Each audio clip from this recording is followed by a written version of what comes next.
Have you ever tangled up in because of, due to, or consequently?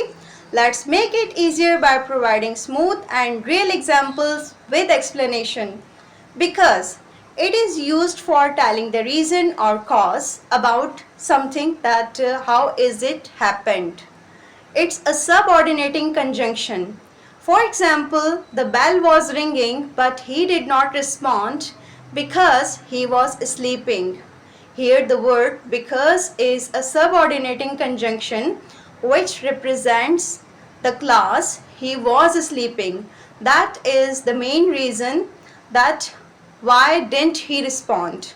On the other hand, because of and due to are prepositional phrases which are implied for telling the reason or cause about noun.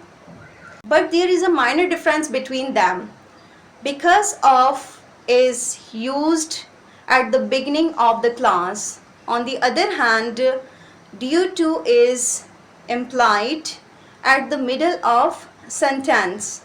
For example, he could not sleep properly because of headache.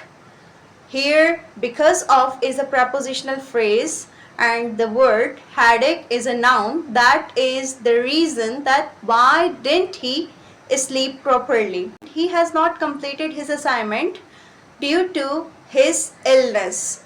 Here, due to is a prepositional phrase that is used at the middle of sentence which represents the word illness. It's a noun which tells the reason that why didn't he complete his assignment.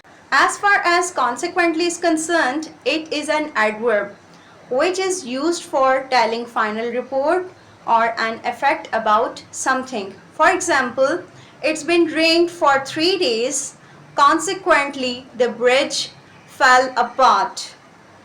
Here the word consequently is an adverb which tells the final report. To master your language, follow me for more videos related IELTS and English language. Thank you.